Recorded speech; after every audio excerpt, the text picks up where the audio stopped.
Hello दोस्तों, हमारे YouTube channel में आप सभी का स्वागत है। तो आज की इस वीडियो में हम रिन्यूएबल सेक्टर से बिलोंग करने वाली एक बहुत ही छोटी कंपनी को डिस्कस करने वाले हैं। मार्केट कैप के अकॉर्डिंग अगर हम देखें तो मार्केट कैप सिर्फ है कंपनी की 1000 करोड़ के आसपास।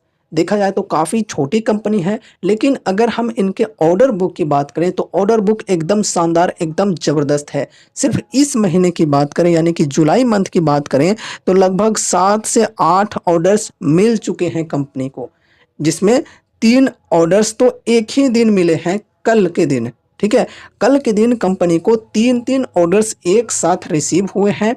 एंड यहाँ पर अभी हम इन तीनों ऑर्डर्स के बारे में डिटेल्स में डिस्कशन करेंगे कि किन किन कंपनियों ने इस कंपनी को ऑर्डर्स दिए हैं एंड ऑर्डर्स की वैल्यू क्या है, क्या काम करना है, सब कुछ डिस्कस करेंगे। साथ ही साथ कंपनी के फंडामेंटल्स एंड टेक्निकल्स को भी डिस्कस करेंगे और देखेंगे कि लॉन्ग टर्म इन्वेस्टमेंट के लिए ये स्टॉक कैसी है।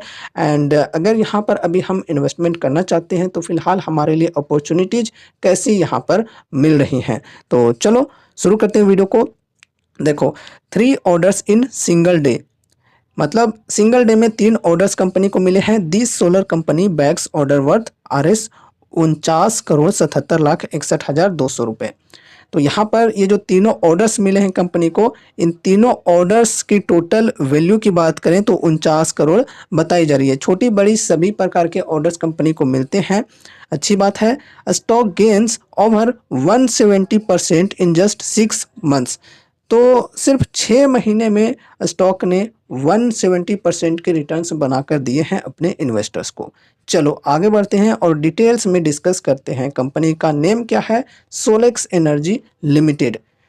ठीक है, और देखो ये काम क्या करती है, ये थोड़ा सा डिस्कस कर लेते हैं। तो देखो, जैसा कि मैंने बोला कि रिन्यूएबल एनर्जी सेक्टर से ये बिलोंग करती है एंड ये सोलर पैनल्स की मैन्युफैक्चरिंग करती है। साथ ही साथ रिन्यूएबल सेक्टर से बिलोंग करने वाली कुछ अलग अलग प्रोडक्ट्स की भी मैन्युफैक्चरिंग करती है, जैसे सोलर इन्वर्टर वगैरह हो गया, ये सब बनाती है। एंड साथ ही साथ ये जो कंपनी है ये EPC का भी काम करती है। और यहाँ पर ये जो तीनों ऑर्डर्स मिले हैं बेसिकली EPC के क्षेत्र में ही मिले हैं। चलो अब इन तीनों ऑर्डर्स को एक एक करके डिस्कस करते हैं। Solex energy limited has secured 3 significant work orders. The first order from Sri Vasudev Processors Private Limited in Surat is for a 2 megawatt peak solar ground mount power plant valued at RS 7 crore 5,56,000।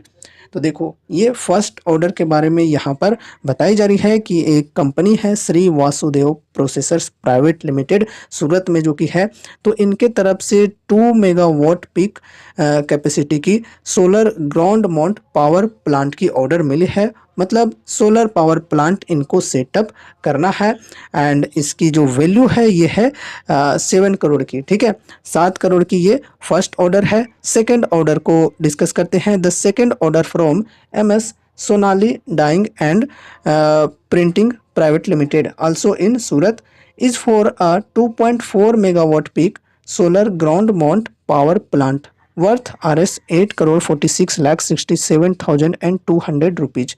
तो देखो यहाँ पर ये है second order MS Sonali dyeing and printing private limited की तरफ से। Capacity की बात करें तो यहाँ पर 2.4 मेगावाट पीक बताई जा रही है। सेम काम यहाँ पर भी है, solar ground mount power plant setup करना है एंड इसके लिए यहाँ पर जो वैल्यू है वो है 8 करोड़ 46 लाख की। चलो ये हो गई सेकेंड ऑर्डर। अब हम लास्ट और थर्ड ऑर्डर को डिस्कस करते हैं। तो देखो, the third and largest order, ये लार्जेस्ट ऑर्डर है, इज फ्रॉम वात्सल्य paper industries LLP Surat for a 10 megawatt peak solar ground mount power plant totalling RS 34 crore 25,38,000।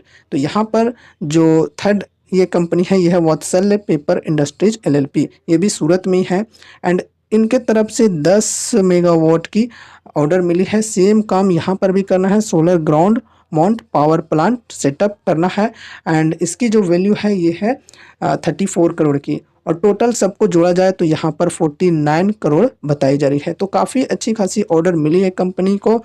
Market cap के अकॉर्डिंग देखें तो यार मार्केट कैप सिर्फ 1000 करोड़ के आसपास ही हैं और ऑर्डर्स इनको काफ़ी बेहतरीन मिल रहे हैं, तो काफ़ी अच्छी बात है। अब यहाँ पर हम चलो थोड़ी फंडामेंटल्स एंड वैल्यूएशन को डिस्कस कर लेते हैं एंड फिर आगे हम टेक्निकल्स को डिस्कस करेंगे। तो फर्स्ट ऑफ ऑल यहाँ पर हम मार्केट कैप की बात करें तो मार्केट कैप है कंपनी की सिर्फ 1172 करोड़ की, बहुत ही छोटी कंपनी है, माइक्रो कैप टाइप की कंपनी है, एसएमई कंपनी है। एंड यहाँ पर स्टॉक पी की बात करें तो 134 देखने को मिल रहा है, इंडस्ट्री पी 59.6 है। तो देखा जाए तो वैल्यूएशन फिलहाल काफ़ी हाई देखने को मिल रहा है, क्योंकि उस प्रकार से कंपनी ने काम भी किए हैं। आप स्क्रीनर पे खुद से भी विजिट करके देख सकते हो, कंपनी की compounded sales growth and compounded profit growth काफ़ी बढ़िया परसेंटेज में आपको देखने को मिल जाएगा। और एक चीज़ और, अगर आप लोग चाहते हो कि इस कंपनी के ऊपर एक डिटेल्स में फुल एनालिसिस वीडियो में लेकर आऊँ जिसमें सभी चीज़ों को A to Z डिस्कस करूँ, तो कमेंट कर देना, ठीक है। फिर इसके ऊपर भी वीडियो आ जाएगी। अब यहाँ पर हम पेग रेशियो की बात करें तो पेग रेशियो भी काफ़ी ज़्यादा देखने को मिल रहा है 11.2 की। तो देखा जाए तो स्टॉक अभी ओवर वैल्यूड हो चुकी है। ROC 21.3% ठीक है, ROE 23.2% ये भी ठीक है। फिर प्रमोटर्स होल्डिंग 70.7% बढ़िया है, प्लेस्ड कुछ भी नहीं है और भी बढ़िया है। फिर यहाँ पर करेंट प्राइस की बात करें तो 1465, 52 वीक हाई 1640 और लो है 415 की। बुक वैल्यू 57.8 रुपये की। फिर यहाँ पर डेप्ट 96.2 करोड़ की और डेप्ट टू इक्विटी की बात करें तो 2 की है। तो देखा जाए तो डेप्ट थोड़ा सा ज़्यादा कंपनी के अंदर देखने को मिल रहा है, इस वजह से डेप्ट टू इक्विटी भी कंपनी की थोड़ी बढ़ी हुई है, ठीक है। फ्री कैश फ्लो की बात करें तो ये माइनस में -6.08 करोड़। उसके बाद डिविडेंड यील्ड की बात करें तो डिविडेंड यील्ड है 0.01%। फिर यहाँ पर face value 10 rupees, EPS 10.9 rupees. तो फंडामेंटल्स के अंदर देखें तो कुछ चीज़ें ठीक हैं, कुछ चीज़ें थोड़ी सी नेगेटिवली हमें देखने को मिल रही हैं। जैसे यहाँ पर हम डेप्ट की बात करें तो डेप्ट कंपनी के अंदर काफ़ी ज़्यादा है, और अभी यहाँ पर वैल्यूएशन की बात करें तो वैल्यूएशन काफ़ी ज़्यादा हाई हो चुकी है स्टॉक की, ठीक है। तो थोड़ा सा हम वेट कर सकते हैं, थोड़ा वैल्यूएशन को सही होने देते हैं, और उसके बाद यहाँ पर हमारे लिए अपॉर्चुनिटीज़ हो सकती है। लेकिन यहाँ पर टेक्निकल्स को भी देखना ज़रूरी है, सिर्फ वैल्यूएशन देखकर नहीं, टेक्निकल्स को भी देखकर ही इन्वेस्टमेंट आपको करनी है, ठीक है। तो टेक्निकल्स के अंदर हमें क्या देखने को मिल रहा है, देखो ये है डेली चार्ट एंड यहाँ पर देख सकते हो एक ट्रेंड लाइन को सपोर्ट ले लेकर प्राइस ऊपर की ओर बढ़ती चली जा रही है, एक मोमेंटम के साथ देख सकते हो इस ट्रेंड लाइन को सपोर्ट ले लेकर ऊपर तक बढ़ती चली जा रही है। अब यहाँ पर हम सपोर्ट एंड रेजिस्टेंस की बात करें तो दोस्तों फिलहाल यहाँ पर अगर हम चार्ट के अंदर देखें तो अभी 52 वीक हाई के लेवल से ये जो स्टॉक है ये थोड़ी करेक्ट हो चुकी है। 52 वीक हाई की लेवल की बात करें तो ये है 1640 की, और अभी ये ट्रेड कर रही है 1460 के प्राइस पर। तो देखा जाए तो अभी कुछ खास डिस्काउंट अवेलेबल नहीं है स्टॉक के अंदर। अगर आपको ये जो छोटी छोटी कंपनियां हैं, एसएमई कंपनी है, अगर यहाँ पर 5% 10% की डिस्काउंट मिलती भी है तो ये कोई बड़ी डिस्काउंट नहीं हुई। छोटी छोटी कंपनियों में जितना हम बढ़िया डिस्काउंट के साथ चलेंगे उतना हमारा रिस्क जो है वो कम होता है। लेकिन यहाँ पर डिस्काउंट अभी कुछ खास अवेलेबल नहीं है। यहाँ पर अगर हम बाइंग करते हैं तो हमें काफ़ी ज़्यादा अमाउंट तो लगाना पड़ेगा ही, लेकिन साथ में अगर यहाँ से गिरावटें आती हैं स्टॉक के अंदर 10% 20%, तो फिर हमारा जो पैसा है वो भी बहुत ही ज़्यादा लॉस होगा। यहाँ पर चूँकि ये एक एसएमई टाइप की कंपनी है, तो एसएमई टाइप की कंपनियों में लॉट साइज में बाइंग होती है। यहाँ पर लॉट साइज की बात करें तो 200 शेयर्स का लॉट साइज रखा गया है। आपको एक बार में 200 शेयर्स खरीदने होंगे, और इसमें जो आपकी कुल लागत आएगी वो आएगी 2,92,000 के आसपास। तो लगभग 3 लाख मानकर चल सकते हैं अभी के प्राइस के अकॉर्डिंग। तो आप लोग खुद भी सोच सकते हो क्या आप इतने अमाउंट लगाकर भूलने को तैयार हो, क्योंकि काफ़ी रिस्की कंपनी है, very very high risk very very high reward type की यहाँ पर सिचुएशन है। तो अगर आप उतने अमाउंट लगाकर रिस्क लेने को तैयार हो तो ही यहाँ पर इन्वेस्टमेंट करना। बाकी देखो यहाँ पर अगर आपको इंटरेस्ट है स्टॉक के अंदर तो थोड़ा सा यहाँ पर पेशेंस रखकर डिस्काउंट के साथ बाइंग करनी चाहिए, क्योंकि हमारा रिस्क ऐसे मैनेज होता है, रिस्क जो हमारा ओवरऑल है वो थोड़ा कम होता है। तो यहाँ पर जो सपोर्ट की लेवल है हमारी ये है 1400 पर फर्स्ट सपोर्ट, एंड फिर सेकंड सपोर्ट है 1300 पर। तो ये सपोर्ट के लेवल्स के अनुसार चलनी है। फर्स्ट सपोर्ट की बात करें तो 52 वीक हाई के लेवल से कुछ खास डिस्काउंट नहीं मिल रहा है, लेकिन सेकंड सपोर्ट बढ़िया है फ्रेश बाइंग के लिए, फर्स्ट एसआईपी के लिए। तो यहाँ पर सेकंड सपोर्ट की बात करें तो 1300 पर है, ठीक है। तो अगर किन्हीं को यहाँ पर फ्रेश बाइंग करनी है तो 1300 के सपोर्ट के साथ चल सकते हैं। बाकी देखो कोई रिकमेंडेशंस या एडवाइस नहीं है, अगर आपको ये सपोर्ट ठीक लगता है तो इसके अनुसार भी चल सकते हो। मैं पर्सनली अपनी स्ट्रेटेजी बता रहा हूँ।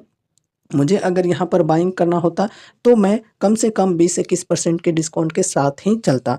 यहाँ पर जो 1300 का सपोर्ट है इसमें 20 से 21% का डिस्काउंट मिल रहा है, ठीक है।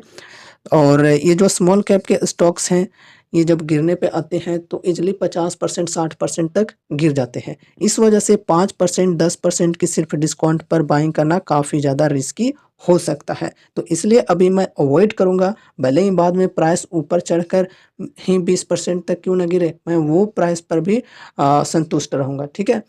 तो पेशेंस रखकर चलना मेरी स्ट्रैटेजी है। अगर ये प्राइस मुझे मिलती है आगे चलकर तो ही मैं बाइंग करूँगा, वरना अवॉइड करूँगा। मार्केट में ऐसे काफ़ी सारे स्टॉक्स हैं, ठीक है। एंड यहाँ पर ये जो न्यूज़ आई है तीनों ऑर्डर्स वाली, इस न्यूज़ का असर हमें कल के दिन इसकी शेयर प्राइस के अंदर देखने को मिल सकता है। कल के दिन हो सके तो स्टॉक के अंदर अपर सर्किट लग सकती है। और पिछले ट्रेडिंग डे की बात करें तो पिछले ट्रेडिंग डे में यहाँ पर हमें 5% की लोअर सर्किट देखने को मिली थी। तो इस न्यूज़ के वजह से हो सके तो स्टॉक के अंदर कल के दिन हमें अपर सर्किट देखने को मिल सकती है। बाकी देखो कुछ भी मार्केट में फिक्स नहीं होता है, बीच में ऐसी कुछ भी न्यूज़ आ सकती है जिसकी वजह से पूरा बाज़ार गिर सकता है। तो ऐसे में हम नहीं कह सकते कि स्टॉक ऊपर ही चढ़ेगी। कोई गारंटी तो दे नहीं सकता कि स्टॉक कल कहाँ जाएगी, ठीक है। तो ये लेवल्स को आपको ध्यान में रखना है। बाकी कंपनी की बात करें तो कंपनी बढ़िया है, फंडामेंटली भी अच्छी कंपनी है, इनके सेल्स एंड प्रॉफिट्स भी बढ़ रहे हैं।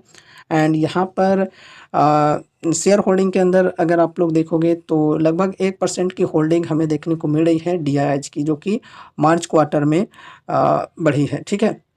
तो देखा जाए तो कंपनी अच्छी है, फंडामेंटली स्ट्रॉन्ग है, लेकिन रिस्क यहाँ पर काफ़ी ज़्यादा है, high risk high reward type की ये कंपनी है। तो अगर कोई यहाँ पर रिस्क लेना चाहते हैं लॉन्ग टर्म के लिए तो वो यहाँ पर अपनी स्टडी के साथ डिसीजन ले सकते हैं। अगर आपको ठीक लगता है, आपकी रिसर्च आपकी स्टडी कहती है कि हाँ चलो ठीक है यहाँ पर इन्वेस्टमेंट करना चाहिए तो ही करना, वरना अवॉइड कर सकते हो, कोई दिक्कत नहीं है। मार्केट में काफ़ी सारे कंपनीज हैं इन्वेस्ट करने के लिए, ठीक है।